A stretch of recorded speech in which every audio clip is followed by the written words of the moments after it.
こんにちは。行政書士社会保険労務士の小園です。中小企業経営のちょっといい話ということで動画をお送りをしております。今回はもっと詳しくということで、災害対策規定について解説をしていきたいと思います。昨今ですね、非常に異常気象が続いておりまして、台風、洪水といった形で事業の継続性が非常に危ぶまれるという状況が続いております。そんな中でですね、やはり災害対策はしているよと言いながら、災害対策規定のない会社も非常に多いというふうに思います。災害対策の規定なんて必要ないよという会社も多いかと思いますけれど、やはりですね、近年災害が非常に頻発していることによって、その結果、災害が通り過ぎた後ですね、意見の相違による従業員と会社とのトラブルというのは非常に増えてきているというふうに感じます。いわゆる労働時間の管理、そして賃金の計算について、そういったところではですね、非常にトラブルになってきておりますので、この機会に災害対策規定について見直しをしていただければと思います。今回の概要ですけれど、まずは近年の災害発生状況について見ていきたいと思います。そして防災行動計画タイムラインというのをご存知でしょうか。もともとは行政などで使っているものではあるんですけれど、昨今の災害の頻発において個人においてもタイムラインを検討する、そして企業においてもタイムラインを導入をしていくという会社が増えてきているという状況になりますので、タイムラインについて解説をしていきます。そして災害対策規定の重要性、いわゆるこの災害対策規定がないとどういったトラブルが起きるのかといったところをですね、ご紹介をしていって、最後に注意点とまとめという形になります。まずは近年の自然災害の発生状況について見ていきたいと思います。こちらの図はですね、国土交通省のハザードマップを引用したものになりますけれど、過去10年間で見てみますと、日本全国約 98% の市町村で水害、土砂災害等が発生をしているという状況になりますので、もう日本の中で自然災害の影響を受けないところはないという状況になっております。そしてこういった頻発する自然災害の中で、企業における防災対策の重要性についてアンケート調査をした結果、非常に重要だと思うと答えている会社は 48%、そしてある程度重要だと思うと考えているのは 43.5% で、全体の9割を超える企業において災害対策は、防災対策は重要だというふうに考えている。では実際に会社の防災対策はしていますかというアンケートを取ってみると、とても対策されているというのが 20% ほど、そしてある程度しているというのは 79% という形で、こちらもですね、やはり災害対策の意識が高い関係で8割近い会社が防災に対する対策をしているという形になっております。では具体的にどういった対策をしているのかですけれど、こちらはですね、防災関連の備品の整備というのが 69.1% で約7割ほどという形、その他研修や訓練を行っているというのが 32.6% になっています。ただですね、防災に対する対策、こういったものですとか研修はしているんですけれど、災害時における働き方に関して整備されている会社はまだまだ少ないというのは現状ではないでしょうか。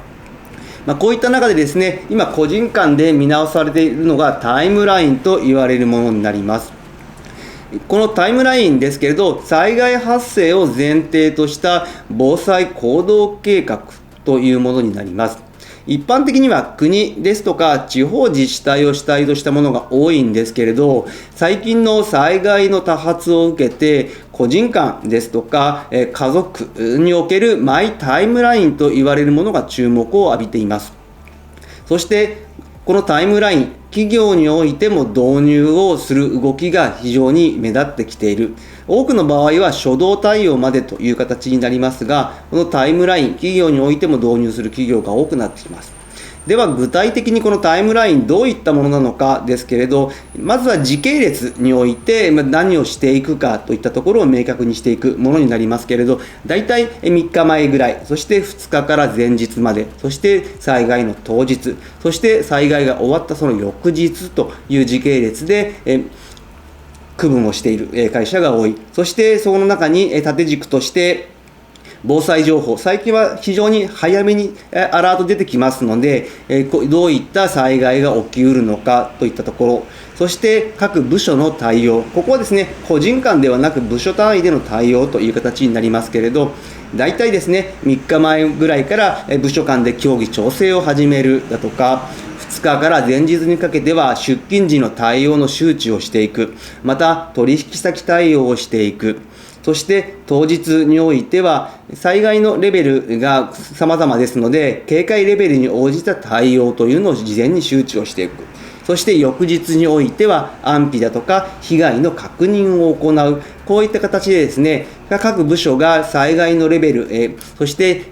日にちに応じた対応をまとめておくといった対応をする会社が非常に多いという状況になっております。ではですね、このタイムラインは事前として行動の内容ではありますけれど、災害対策規定について見ていきたいと思います。災害対策規定の重要性ですけれど、災害時においての出退勤の管理ですとか、勤務時間ですとか、休暇の取り方、給与の支払い、こういった部分、明確にしている会社って非常に少ないかと思います。こういったところがですね、事後的に労使間においてトラブルになるケースが多い。想定される問題、トラブルとしてはですね、大きく3つ、ピックアップしてみましたけれど、まずは安全配慮義務といったところになります。こちらは企業に課される安全配慮義務になりますけれど、やはり危険性の予見と回避に対しての最善の措置を取らなければいけないという形になっております。こちらは災害が発生をしたとしても免除されるものではありませんので、やはり安全配慮義務を果たすためにも、各種規定ですとかタイムラインの策定は必要になってくるかと思います。また、業務命令の範囲ですけれど、そういった災害、または新型コロナウイルス感染症のケースもありましたけれど、出勤拒否をしている従業員を出勤させることができるのか、そして出勤したいと言っている従業員を出勤させないことができるのか、また感染症等でありましたけれど、マスクの着用を義務付けさせられるのか、そしてワクチン接種を義務付けさせられるのか、こういったところですね、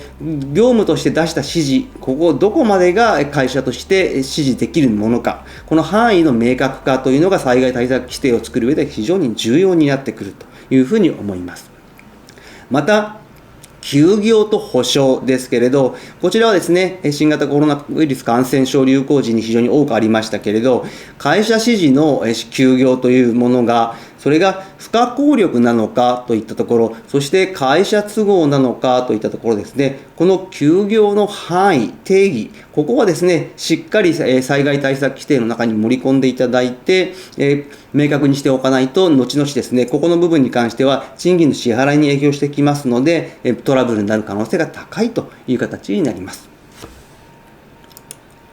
そして最後に注意点とまとめになりますけれど、やはりタイムライン、災害対策規定重要なんですけれど、もう一つですね、BCP と言われるものの対応も行ってほしいと思います。BCP、事業継続計画と言われるものになっております。緊急事態、自然災害等のですね、緊急事態が発生をした場合に、損害の最小限化、そして事業の継続、または早期の復旧を可能とするために、平常時の活動について、そして事業を継続するための方法、手段などについて記載をする計画になってきております。ここの部分ですね、BCP の部分も非常に地震等において事業の継続が危ぶまれるというケースが多くなってきておりますので、この BCP 対策もしっかり行ってほしいと思います。